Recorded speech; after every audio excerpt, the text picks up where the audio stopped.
As Black people who have been hurt continuously by the city and country it loves, it ain't our responsibility to take care of everybody else.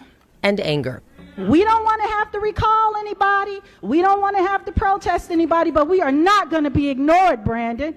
Mayor Johnson. Many in Chicago's Black community and the city council speaking out against spending $51 million to house migrants, asking when will the help for them finally become a reality. And it cannot be put on the backs of the residents of Chicago without showing them that they're getting something out of this. Mayor Brandon Johnson, presiding over his second full city council meeting, had to ask for calm more than once. Will the Sergeant of Arms please restore some order? Police also intervening at one point to allow the meeting to proceed. Ultimately, the measure passed with 34 votes. Why do we have to take the butt of everything? Okay, this community here is already suffering. The residents living in NYCHA's Queensbridge houses look forward to the mobile food pantries that show up weekly. But over the past year, they have witnessed 8,000 migrants move into their neighborhood, and they have also noticed the migrants are also starting to take their stuff. They was first online for the turkeys this morning.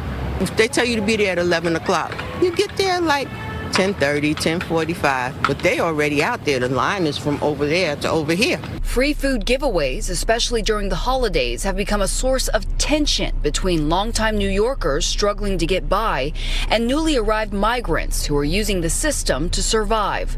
A month ago, one altercation got so heated between a resident and a migrant, someone ended up in the hospital. We would never turn anyone away for a meal, but there simply just is not enough for both NYCHA residents and the migrant shelter residents.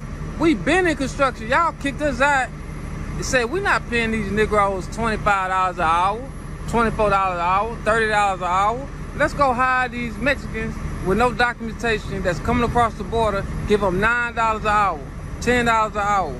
And they're gonna work sun up to sundown, dance and eat mangoes. Meanwhile, kick the Black brothers out. I was doing construction for 10, 11 years, bro. I went to school, I became a certified operator. I can operate every heavy equipment. I understand construction, I can read blueprints. But I left, I quit because Mexicans are racist. They don't want the brother on the machines. They rather see Jose or Rodriguez, a Mexican on it. And the Mexicans are racist. I'm in Texas, and they are racist out here. They rather see Mexicans.